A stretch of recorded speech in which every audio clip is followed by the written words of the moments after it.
Aux Hébreux. Chapitre 1.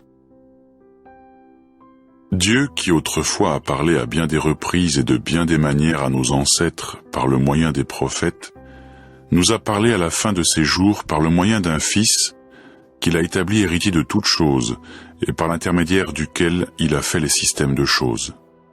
Il est le reflet de sa gloire et la représentation exacte de son être même, et il soutient toutes choses par la parole de sa puissance. Et après avoir fait une purification pour nos péchés, il s'est assis à la droite de la majesté dans les hauteurs. Ainsi, il est devenu meilleur que les anges, dans la mesure où il a hérité d'un nom plus excellent que le leur. Par exemple, auquel des anges a-t-il jamais dit « Tu es mon fils, moi aujourd'hui je suis devenu ton père », et encore « Moi je deviendrai son père, et lui deviendra mon fils ». Mais quand il introduit de nouveau son premier-né dans la terre habitée, il dit « Et que tous les anges de Dieu lui rendent hommage ». De plus, à propos des anges, il dit « Et il fait de ses anges des esprits et de ses serviteurs publics une flamme de feu ». Mais à propos du Fils, « Dieu est ton trône à tout jamais, et le sceptre de ton royaume est le sceptre de droiture. Tu as aimé la justice et tu as haï l'illégalité. C'est pourquoi Dieu, ton Dieu, t'a oint avec l'huile d'allégresse plus que tes associés. Et, toi au commencement, ô Seigneur, tu as posé les fondements de la terre, et les cieux sont les œuvres de tes mains. Eux périront, mais toi tu demeures toujours. Et comme un vêtement de dessus, ils vieilliront tous, et tu les enrouleras comme un manteau, comme un vêtement de dessus. Et ils seront changés, mais toi tu es le même, et tes années ne finiront jamais. Mais à propos duquel des anges a-t-il jamais dit « Assieds-toi à ma droite, jusqu'à ce que je place tes ennemis comme un escabeau pour tes pieds » Ne sont-ils pas tous des esprits pour un service public, envoyés pour servir ceux qui vont hériter du salut ? Chapitre 2. Voilà pourquoi il nous faut prêter une attention plus qu'ordinaire aux choses que nous avons entendues, de peur d'aller à la dérive. Car si la parole, dite par l'intermédiaire d'anges, s'est révélée ferme, et si toute transgression et tout acte de désobéissance ont reçu une rétribution conforme à la justice, comment échapperons-nous si nous avons négligé un salut si grand ?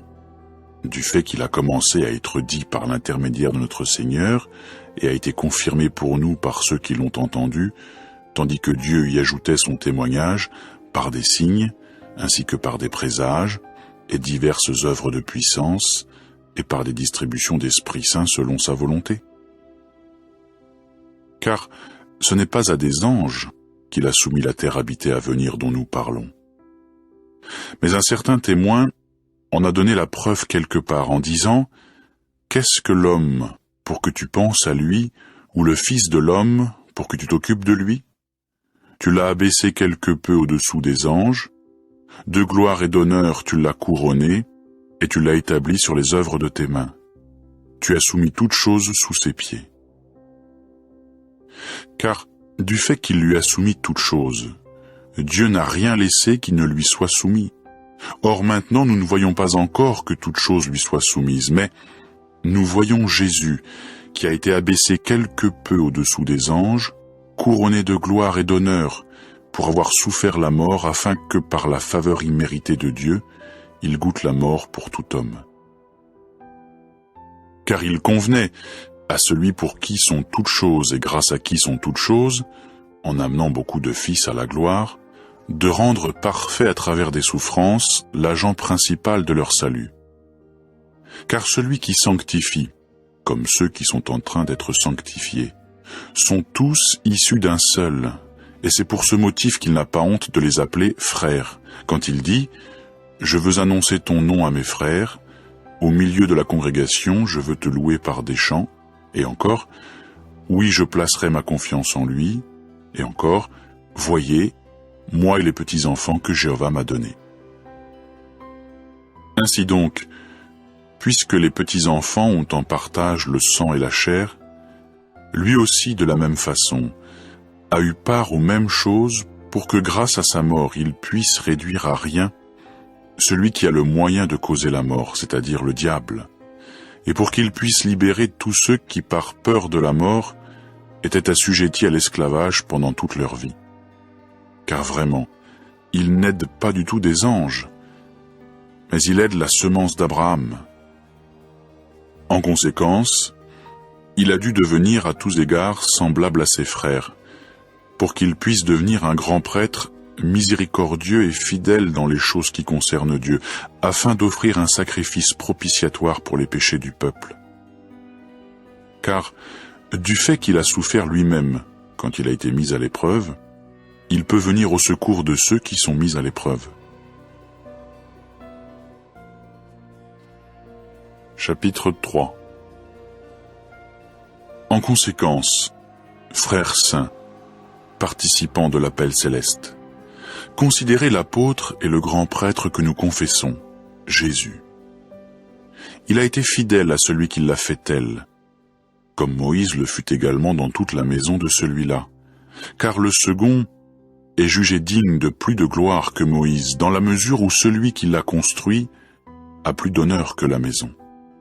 Toute maison, en effet, est construite par quelqu'un, mais celui qui a construit toute chose, c'est Dieu.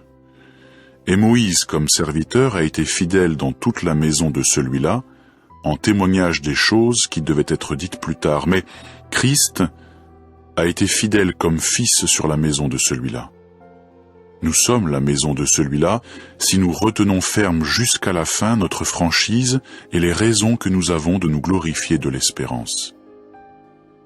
C'est pourquoi, comme le dit l'Esprit Saint, aujourd'hui, si vous écoutez sa voix, n'endurcissez pas vos cœurs comme au temps où fut causée l'exaspération, comme au jour de la mise à l'épreuve dans le désert, où vos ancêtres m'ont éprouvé par une épreuve, et pourtant ils avaient vu mes œuvres pendant 40 ans. C'est pourquoi j'ai été dégoûté de cette génération, et j'ai dit, ils s'égarent toujours dans leur cœur, et ils n'ont pas appris à connaître mes voies. J'ai donc juré dans ma colère, ils n'entreront pas dans mon repos. Prenez garde, frères, de peur qu'il ne se forme en quelqu'un de vous un cœur méchant, qui manque de foi en s'éloignant du Dieu vivant, mais continuez à vous exhorter mutuellement chaque jour, aussi longtemps qu'on peut l'appeler aujourd'hui, de peur que quelqu'un de vous ne s'endurcisse par le pouvoir trompeur du péché. Car nous devenons réellement participants du Christ, si toutefois nous retenons ferme jusqu'à la fin la confiance que nous avons eue au commencement, pendant qu'il est dit « Aujourd'hui, si vous écoutez sa voix, n'endurcissez pas vos cœurs, comme au temps où fut causée l'exaspération. » Quels sont ceux en effet qui ont entendu et qui pourtant ont provoqué l'exaspération? Oui, n'est-ce pas tous ceux qui sont sortis d'Égypte sous la conduite de Moïse? De qui en outre Dieu a-t-il été dégoûté pendant 40 ans? N'est-ce pas de ceux qui avaient péché et dont les cadavres tombèrent dans le désert? Mais à qui a-t-il juré qu'il n'entrerait pas dans son repos, sinon à ceux qui avaient désobéi? Nous voyons donc qu'ils n'ont pas pu entrer à cause de leur manque de foi. Chapitre 4. Donc, puisqu'il reste une promesse d'entrer dans son repos, craignons qu'un jour ou l'autre, quelqu'un d'entre vous paraisse ne pas l'avoir atteinte. Car la bonne nouvelle nous a également été annoncée, oui, comme à eux aussi, mais la parole qui fut entendue ne leur servit à rien, parce qu'ils n'étaient pas unis par la foi à ceux qui entendirent vraiment. Car nous, qui avons exercé la foi, nous entrons réellement dans le repos. Comme il a dit, « J'ai donc juré dans ma colère, ils n'entreront pas dans mon repos », alors que ses œuvres étaient achevées depuis la fondation du monde. Car en un endroit, il a dit du 7e jour ce qui suit, « Et Dieu s'est reposé le 7e jour de toutes ses œuvres, et de nouveau en cet endroit, ils n'entreront pas dans mon repos. » Puisqu'il reste donc à certains d'y entrer, et que ceux à qui la bonne nouvelle avait été annoncée d'abord ne sont pas entrés à cause de leur désobéissance. Il fixe de nouveau un certain jour en disant, si longtemps après dans le psaume de David, « Aujourd'hui, comme il a été dit plus haut, aujourd'hui si vous écoutez sa voix, n'endurcissez pas vos cœurs. » Car si Josué les avait conduits dans un lieu de repos, Dieu n'aurait pas dans la suite parlé d'un autre jour. Il reste donc un repos de sabbat pour le peuple de Dieu. Car l'homme qui est entré dans le repos de Dieu s'est reposé lui aussi de ses œuvres, comme Dieu des siennes. Faisons donc tout notre possible pour entrer dans ce repos, de peur que quelqu'un ne tombe dans le même exemple de désobéissance, car la parole de Dieu est vivante et puissante. Elle est plus acérée qu'aucune épée à double tranchant, et elle pénètre jusqu'à la division de l'âme et de l'esprit, des jointures et de leurs moelles, et elle est à même de discerner les pensées et les intentions du cœur. Et il n'y a pas de création qui ne soit manifeste au regard de Dieu, mais toutes choses sont nues et mises à découvert aux yeux de celui à qui nous devons rendre compte. Ainsi, puisque nous avons un grand prêtre souverain qui a traversé les cieux, Jésus le Fils de Dieu, tenons fermement notre confession de Jésus. Car nous avons pour grand prêtre, non pas quelqu'un qui ne puisse compatir à nos faiblesses, mais quelqu'un qui, à tous égards, a été mis à l'épreuve comme nous, mais sans péché. Avançons-nous donc avec franchise vers le trône de la faveur imméritée, pour que nous puissions obtenir miséricorde et trouver faveur imméritée pour du secours au bon moment. Chapitre 5. Car tout grand prêtre, pris parmi les hommes, est établi en faveur des hommes sur les choses qui concernent Dieu, pour qu'il offre des dons et des sacrifices pour les péchés. Il peut agir avec mesure envers les ignorants et les égarés, puisqu'il est lui aussi entouré de sa propre faiblesse, et qu'il doit à cause d'elle faire des offrandes pour les péchés, autant pour lui que pour le peuple. De plus, un homme s'attribue cet honneur, non pas de lui-même, mais seulement lorsqu'il est appelé par Dieu, comme le fut également Aaron. De même aussi, le Christ ne s'est pas glorifié lui-même en devenant grand prêtre, mais il a été glorifié par celui qui a dit à son sujet « Tu es mon fils, moi aujourd'hui je suis devenu ton père », comme il dit aussi en un autre endroit « Tu es prêtre pour toujours, à la manière de Melchisédek ». Au jour de sa chair, Christ a offert des supplications ainsi que des requêtes à celui qui pouvait le sauver de la mort, avec des cris puissants et des larmes.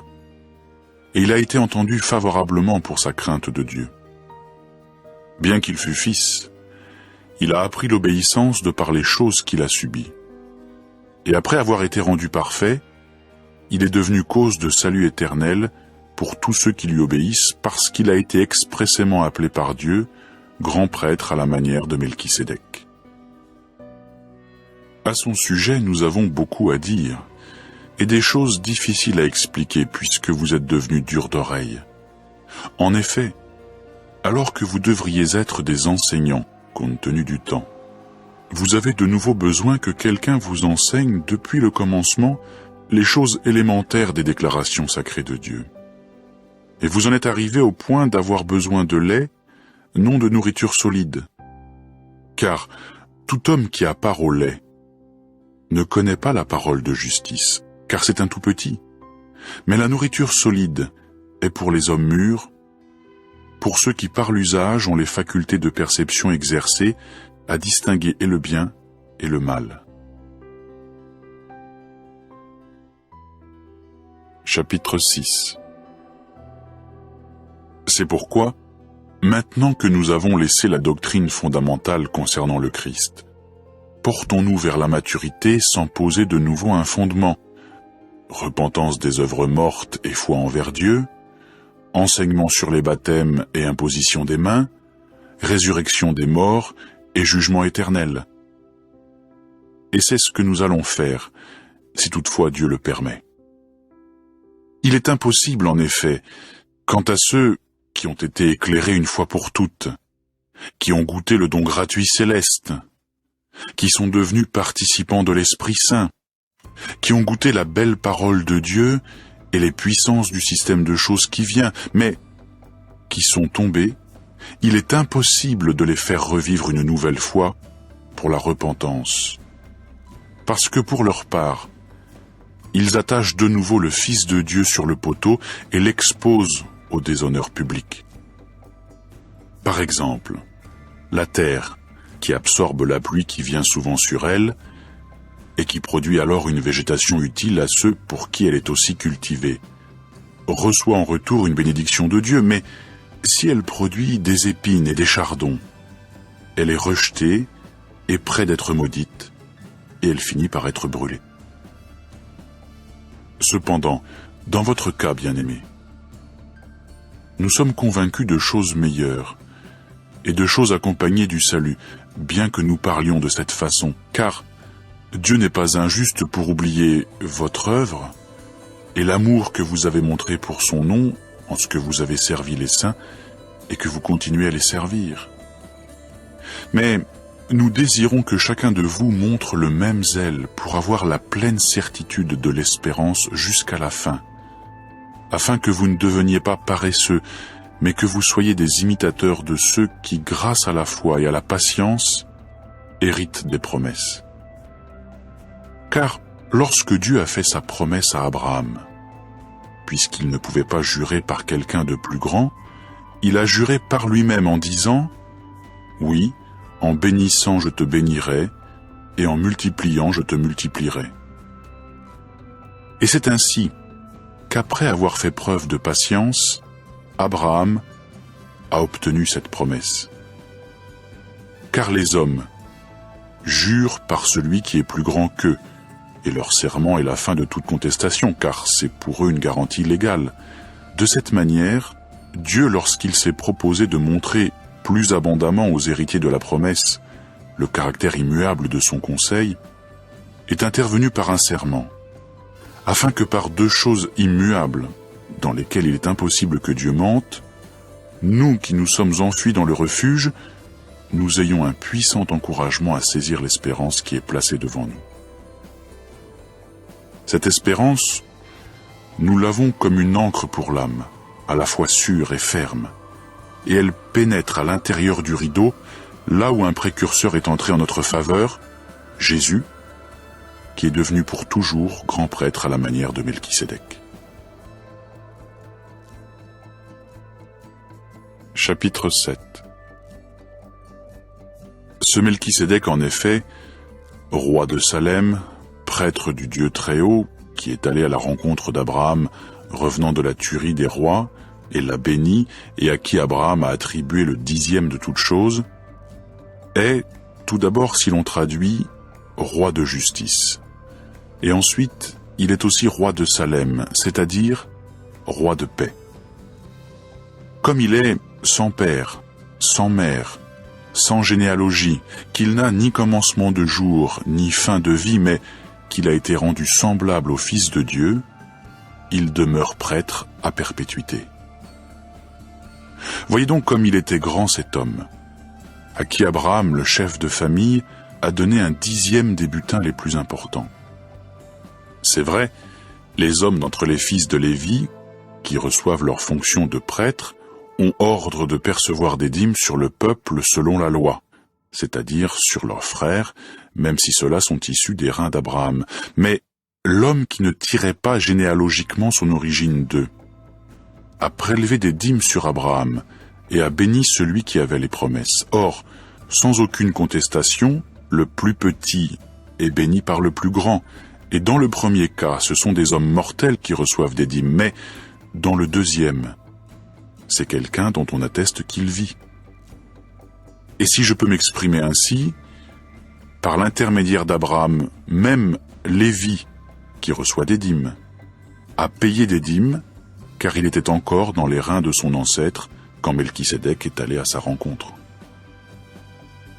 Si donc la perfection était effectivement grâce à la prêtrise lévitique, car c'est avec cette prêtrise comme institution que le peuple a reçu la loi. Quel besoin y aurait-il encore qu'un autre prêtre se lève, un prêtre à la manière de Melchisédek, et dont on ne dirait pas qu'il est à la manière d'Aaron? Car, puisque la prêtrise est en train d'être changée, il y a nécessairement aussi un changement de la loi. Car l'homme dont ces choses sont dites a été membre d'une autre tribu, dont personne n'a officié à l'autel, car il est tout à fait évident que notre Seigneur a surgi de Juda, tribu dont Moïse n'a rien dit à propos des prêtres. Et de façon plus abondante encore, il est évident que, à la ressemblance de Melchisédek, se lève un autre prêtre, qui est devenu tel, non selon la loi d'un commandement qui se rapporte à la chair, mais selon la puissance d'une vie indestructible, car en témoignage il est dit « Tu es prêtre pour toujours, à la manière de Melchisédek ». Vraiment donc il y a annulation du commandement antérieur, en raison de sa faiblesse et de son inefficacité, car la loi n'a rien rendu parfait, mais bien l'introduction en outre d'une espérance meilleure, grâce à laquelle nous nous approchons de Dieu. De plus, dans la mesure où cela n'a pas été sans serment, car il y a effectivement des hommes qui sont devenus prêtres sans serment, mais il y en a un qui l'est avec serment par celui qui a dit à son sujet « Jéhovah a juré, et il n'aura pas de regret, tu es prêtre pour toujours ». Dans cette mesure également, Jésus est devenu celui qui a été donné comme gage d'une alliance meilleure. De plus, beaucoup ont dû devenir prêtres les uns après les autres, parce que la mort les empêchait de rester en fonction, mais lui, parce qu'il demeure vivant pour toujours, possède sa prêtrise sans aucun successeur. En conséquence, il peut aussi sauver complètement ceux qui s'avancent vers Dieu par son intermédiaire, parce qu'il est toujours vivant pour solliciter pour eux. Car c'est bien un tel grand prêtre qui nous convenait, fidèle, sans malice, sans souillure, séparé des pécheurs, et devenu plus haut que les cieux. Il n'a pas besoin chaque jour, comme les grands prêtres, d'offrir des sacrifices, d'abord pour ses propres péchés, et ensuite pour ceux du peuple, car cela il l'a fait une fois pour toutes quand il s'est offert lui-même. Car la loi établit grand prêtre des hommes ayant de la faiblesse, mais la parole du serment, qui est intervenue après la loi, établit un fils, lequel est rendu parfait pour toujours. Chapitre 8. Or, pour les choses que nous sommes en train d'examiner, voici le point essentiel. Nous avons un tel grand prêtre, et il s'est assis à la droite du trône de la majesté dans les cieux, serviteur public du lieu saint et de la tente véritable que Jéhovah a dressée et non pas l'homme. Tout grand prêtre, en effet, est établi pour offrir et des dons et des sacrifices. En conséquence, il était nécessaire que celui-ci aussi ait quelque chose à offrir. Si donc il était sur la terre, il ne serait pas prêtre, puisqu'il y a des hommes qui offrent des dons selon la loi, des hommes toutefois qui offrent un service sacré dans une représentation typique et une ombre des choses célestes, tout comme Moïse, au moment où il allait construire entièrement la tente, reçut l'ordre divin, car, dit-il, « Veille à ce que tu fasses toutes choses d'après leur modèle, celui qui t'a été montré à la montagne. » Mais, maintenant, Jésus a obtenu un service public plus excellent, de sorte qu'il est aussi le médiateur d'une alliance bien meilleure, qui a été établie légalement sur de meilleures promesses.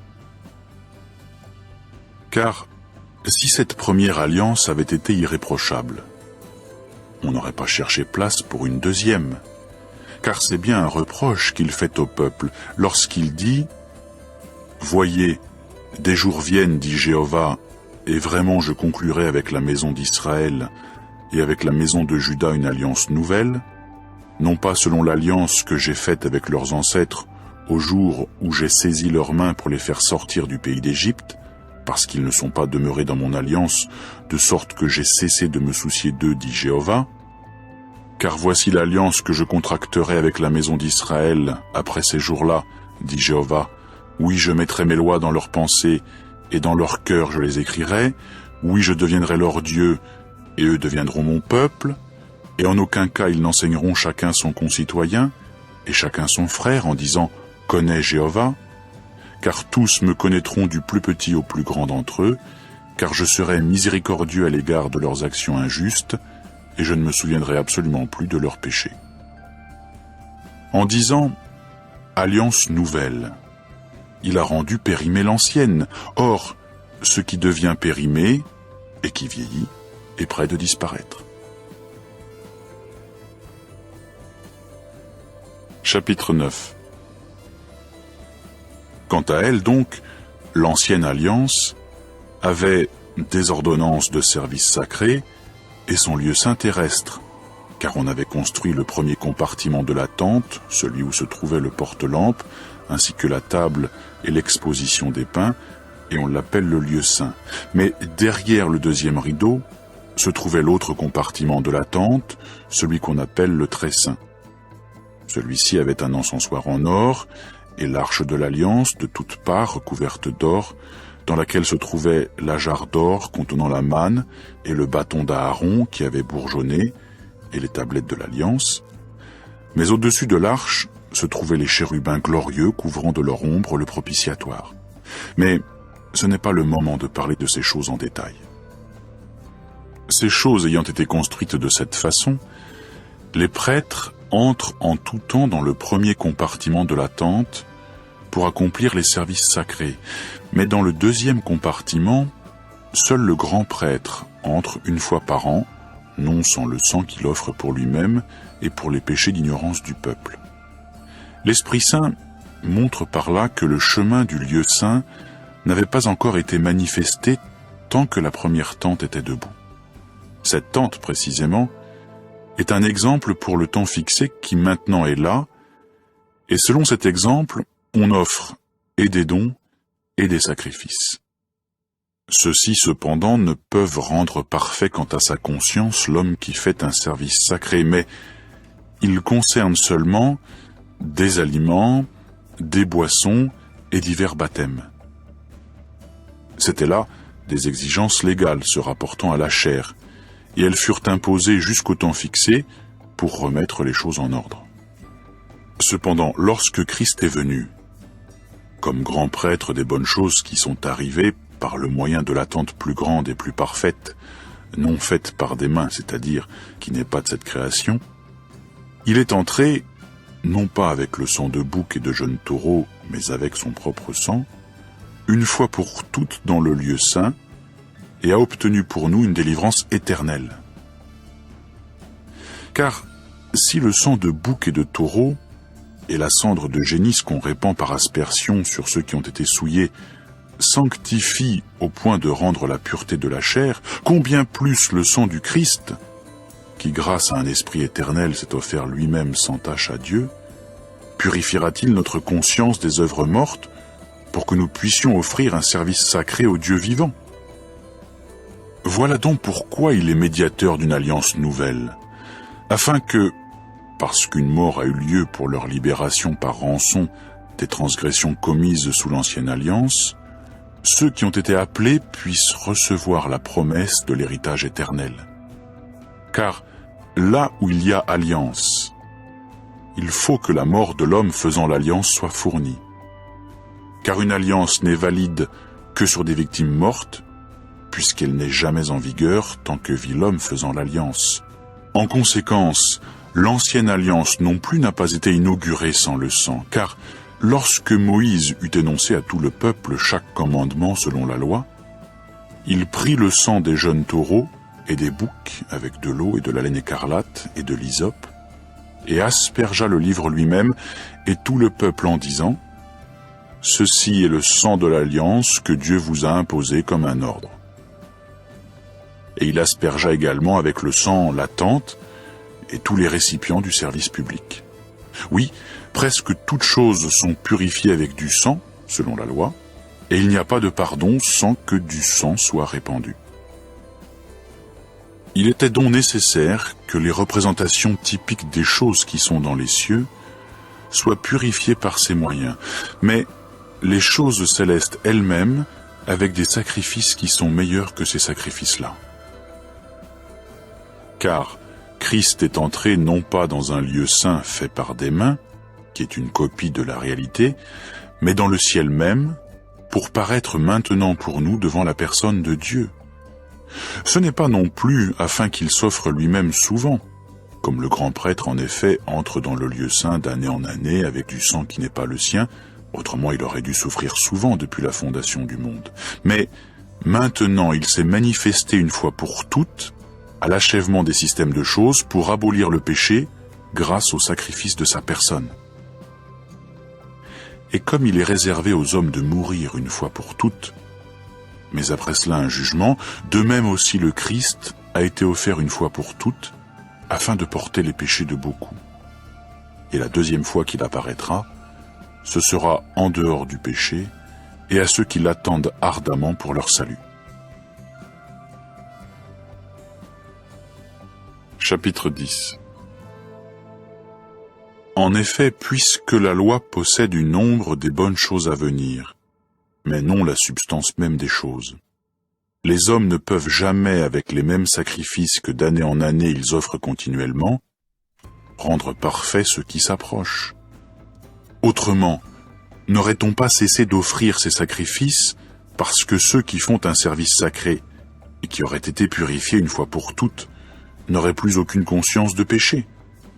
Au contraire, par ces sacrifices, on rappelle le souvenir des péchés d'année en année, car il est impossible que le sang de taureau et de bouc enlève les péchés. C'est pourquoi quand il entre dans le monde, il dit « Sacrifice et offrande, tu n'en as pas voulu, mais tu m'as préparé un corps. Tu n'as pas agréé holocauste et sacrifice pour le péché, alors j'ai dit « Vois, je suis venu », dans le rouleau du livre il est écrit à mon sujet, pour faire ta volonté, ô Dieu. Après avoir dit tout d'abord, tu n'as pas voulu et tu n'as pas agréé sacrifice et offrande, et holocauste et sacrifice pour le péché, sacrifices qui sont offerts selon la loi, alors vraiment il dit, vois, je suis venu pour faire ta volonté. Il supprime le premier pour qu'il puisse établir le second. Par cette volonté-là, nous avons été sanctifiés grâce à l'offrande du corps de Jésus-Christ, une fois pour toutes.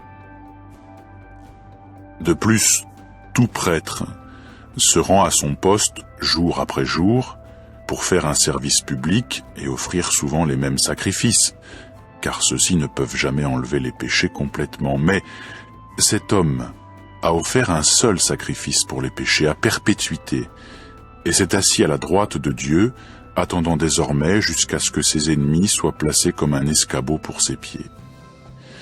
Car c'est par une seule offrande sacrificielle qu'il a rendu parfait à perpétuité ceux qui sont en train d'être sanctifiés. D'ailleurs, l'Esprit Saint aussi nous l'atteste, car après avoir dit « Voici l'alliance que je contracterai à leur égard après ces jours-là, dit Jéhovah, oui, je mettrai mes lois dans leur cœur et dans leurs pensées je les écrirai », il dit ensuite « Et je ne me souviendrai absolument plus de leurs péchés et de leurs actions illégales. » Or, là où il y a pardon de ceux-ci, il n'y a plus d'offrande pour le péché. Ainsi donc, frères, puisque nous avons de la hardiesse pour la voie d'accès au lieu saint, par le sang de Jésus, voie qu'il a inaugurée pour nous comme un chemin nouveau et vivant à travers le rideau, c'est-à-dire sa chair, et puisque nous avons un grand prêtre établi sur la maison de Dieu, approchons-nous avec des cœurs vrais, dans la pleine certitude de la foi, nos cœurs ayant été par aspersion purifiés d'une conscience méchante, et nos corps lavés avec une eau pure. Tenons ferme la déclaration publique de notre espérance, sans vaciller, car il est fidèle celui qui a promis. Et considérons-nous les uns les autres pour nous inciter à l'amour et aux belles œuvres, n'abandonnant pas notre assemblée, comme c'est l'habitude de quelques-uns, mais nous encourageant mutuellement, et cela d'autant plus que vous voyez approcher le jour. Car si nous pratiquons le péché volontairement, après avoir reçu la connaissance exacte de la vérité, il ne reste plus pour les péchés aucun sacrifice. Mais il y a une certaine attente terrible du jugement. Et il y a une jalousie ardente qui va consumer ceux qui s'opposent. Si quelqu'un a repoussé la loi de Moïse, il meurt sans compassion sur le témoignage de 2 ou 3.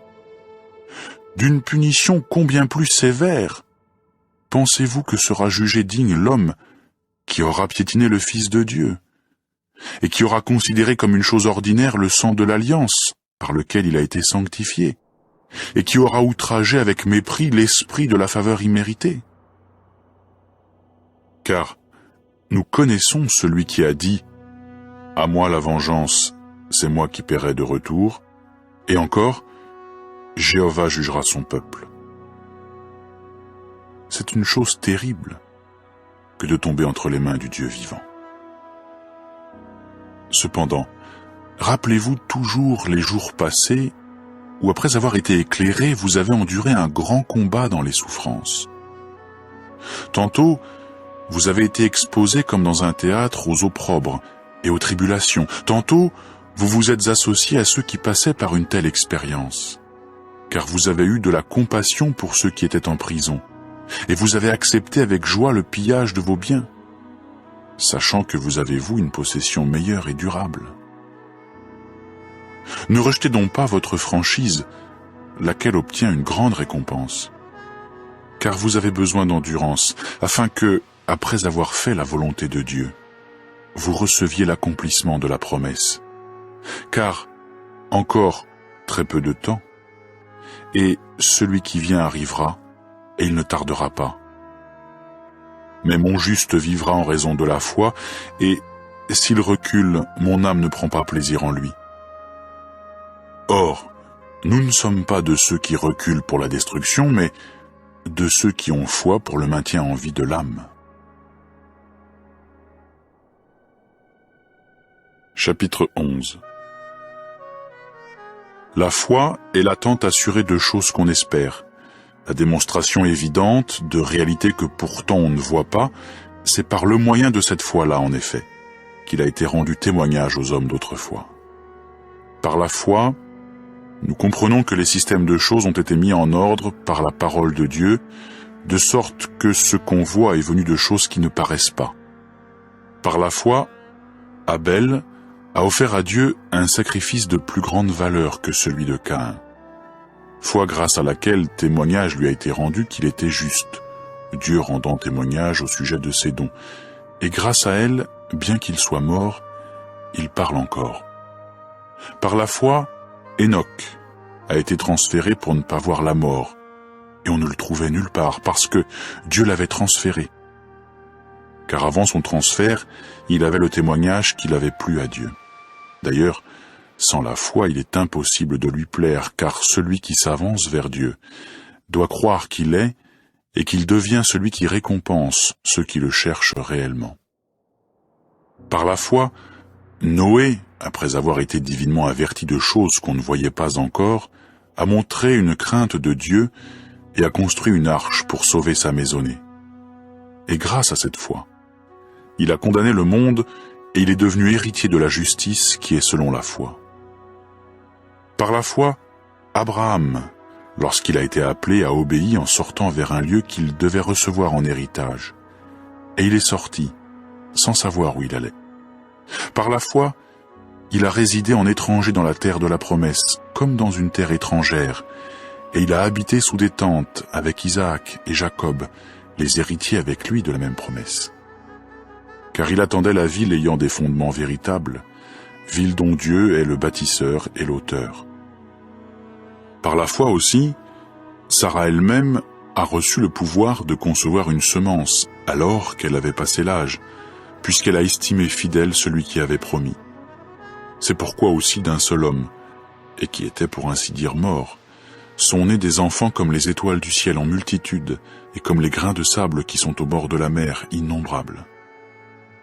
Dans la foi, tous ceux-là sont morts sans avoir obtenu l'accomplissement des promesses, mais ils les ont vus de loin, et les ont salués, et ils ont déclaré publiquement qu'ils étaient des étrangers et des résidents temporaires dans le pays. Car ceux qui disent de telles choses montrent bien qu'ils cherchent réellement un lieu qui leur appartienne, Et pourtant, si vraiment ils s'étaient toujours souvenus du lieu d'où ils étaient sortis, ils auraient eu l'occasion d'y retourner, mais maintenant ils aspirent à un lieu meilleur, c'est-à-dire un lieu appartenant au ciel. C'est pourquoi Dieu n'a pas honte d'eux, d'être invoqués comme leur Dieu, car il leur a préparé une ville. Par la foi, Abraham, lorsqu'il a été mis à l'épreuve, a pour ainsi dire offert Isaac. Et l'homme qui avait reçu les promesses avec joie tenta d'offrir son fils unique engendré, alors qu'il lui avait été dit « Ce qui sera appelé ta semence viendra par Isaac ». Mais il a estimé que Dieu pouvait même le relever d'entre les morts, et c'est de là qu'il l'a aussi reçu en manière d'exemple. Par la foi aussi, Isaac a béni Jacob et Ésaü à propos de choses à venir. Par la foi, Jacob, sur le point de mourir, a béni chacun des fils de Joseph et a adoré appuyé sur le haut de son bâton. Par la foi, Joseph, approchant de sa fin, a fait mention de l'exode des fils d'Israël, et il a donné un ordre au sujet de ses ossements. Par la foi, Moïse, après sa naissance, a été caché pendant 3 mois par ses parents, parce qu'ils avaient vu que le petit enfant était beau, et ils n'ont pas craint l'ordre du roi. Par la foi, Moïse, devenu grand, a refusé d'être appelé fils de la fille de Pharaon, choisissant d'être maltraité avec le peuple de Dieu, plutôt que d'avoir la jouissance temporaire du péché, parce qu'il a considéré l'opprobre du Christ comme une richesse plus grande que les trésors de l'Égypte, car il avait les yeux fixés sur la récompense. Par la foi, il a quitté l'Égypte, sans craindre la fureur du roi, car il est resté ferme, comme s'il voyait celui qui est invisible. Par la foi, il avait célébré la Pâque et l'application du sang pour que le destructeur ne touche pas leur premier-né. Par la foi, ils ont traversé la mer Rouge, comme on marche sur une terre ferme, mais en s'y risquant, les Égyptiens ont été engloutis. Par la foi, les murailles de Jéricho sont tombées après qu'elles eurent été encerclées pendant 7 jours. Par la foi, Rahab, la prostituée, n'a pas péri avec ceux qui avaient désobéi, parce qu'elle avait accueilli pacifiquement les espions. Et que dirais-je encore? Car le temps me manquera si je poursuis en racontant ce qui concerne Gidéon, Barak, Samson, Yifta, David, ainsi que Samuel et les autres prophètes, eux qui, grâce à la foi, ont vaincu des royaumes, réalisé la justice, obtenu des promesses, fermé la gueule des lions, arrêté la violence du feu, échappé aux tranchants de l'épée, eux qui, de faibles qu'ils étaient, ont été rendus puissants, sont devenus vaillants dans la guerre, ont mis en déroute les armées des étrangers. Des femmes ont reçu leur mort par une résurrection, mais d'autres hommes ont été torturés parce qu'ils n'acceptaient pas de libération par quelque rançon afin de parvenir à une meilleure résurrection. Oui, d'autres ont reçu leur épreuve par des moqueries et des coups de fouet, et même plus que cela, par des liens et des prisons. Ils ont été lapidés, ils ont été éprouvés, ils ont été sciés en deux. Ils sont morts tués par l'épée. Ils sont allés çà et là vêtus de peaux de mouton, de peaux de chèvre, alors qu'ils étaient dans le besoin, dans la tribulation, en but au mauvais traitement. Et le monde n'était pas digne d'eux. Ils ont erré dans les déserts et les montagnes, dans les grottes et les antres de la terre. Et pourtant, tout cela, bien qu'il leur ait été rendu témoignage grâce à leur foi, n'ont pas obtenu l'accomplissement de la promesse, car Dieu prévoyait pour nous quelque chose de meilleur, afin qu'il ne soit pas rendu parfait en dehors de nous. Chapitre 12. Ainsi donc, parce que nous avons une si grande nuée de témoins qui nous entourent, débarrassons-nous aussi de tout poids et du péché qui nous entrave facilement, et courons avec endurance la course qui est placée devant nous, tandis que nous avons les yeux fixés sur l'agent principal de notre foi, et celui qui la porte à la perfection, Jésus. Pour la joie qui était placée devant lui, il a enduré un poteau de supplice, méprisant la honte, et s'est assis à la droite du trône de Dieu. Oui, considérez attentivement celui qui a enduré une telle contradiction de la part des pécheurs, contre leurs propres intérêts, pour que vous ne vous fatiguiez pas et ne défailliez pas dans vos âmes. En combattant contre ce péché, vous n'avez encore jamais résisté jusqu'au sang, mais vous avez complètement oublié l'exhortation qui s'adresse à vous comme à des fils. Mon fils, ne dédaigne pas la discipline de Jéhovah et ne défaille pas quand tu es corrigé par lui. Car celui que Jéhovah aime, il le discipline. Oui, il fouette tout homme qu'il accueille comme fils. C'est pour la discipline que vous endurez. Dieu vous traite comme des fils. Car quel est le fils que son père ne discipline pas? Mais si vous êtes sans la discipline dont tous sont devenus participants, vous êtes vraiment des enfants illégitimes et non des fils. D'ailleurs, nous avions pour nous discipliner des pères qui étaient de notre chair et nous les respections. Ne nous soumettrons-nous pas bien plus au Père de notre vie spirituelle? Et nous vivrons. Car eux nous disciplinaient pour peu de jours, selon ce qui leur paraissait bon, mais lui nous discipline pour notre profit, pour que nous ayons part à sa sainteté. Toute discipline, c'est vrai, ne semble pas pour le présent être une joie, mais une peine. Plus tard, cependant, elle rapporte à ceux qu'elle a formés un fruit de paix, c'est-à-dire la justice. C'est pourquoi, redressez les mains qui pendent et les genoux affaiblis, et continuez à faire des sentiers droits pour vos pieds, afin que ce qui est boiteux ne se démette pas, mais que plutôt il guérisse. Poursuivez la paix avec tous et la sanctification, sans laquelle aucun homme ne verra le Seigneur, veillant soigneusement à ce que personne ne soit privé de la faveur imméritée de Dieu, à ce qu'aucune racine vénéneuse ne pousse et ne cause du trouble, et que par elle beaucoup ne soient souillés, qu'il n'y ait pas de fornicateurs, ni d'hommes n'ayant aucun respect pour les choses sacrées, comme Ésaü, qui en échange d'un seul plat a donné ses droits de premier-né, car vous savez que même plus tard, quand il a voulu hériter de la bénédiction, il a été rejeté car il n'a pas trouvé place pour un changement d'avis, bien qu'il l'ait réellement cherché avec larmes.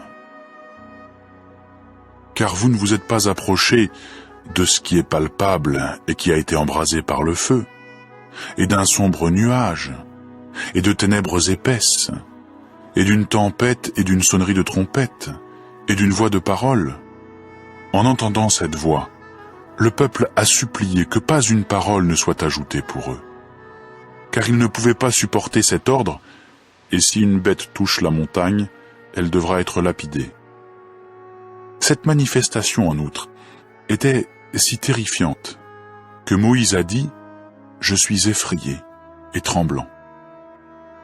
Mais vous vous êtes approchés d'un mont Sion et d'une ville du Dieu vivant, la Jérusalem céleste, et de myriades d'anges en assemblée générale, et de la congrégation des premiers-nés qui ont été inscrits dans les cieux, et de Dieu, le juge de tous, et des vies spirituelles des justes qui ont été rendus parfaits, et de Jésus, le médiateur d'une alliance nouvelle, et du sang d'aspersion qui parle mieux que le sang d'Abel.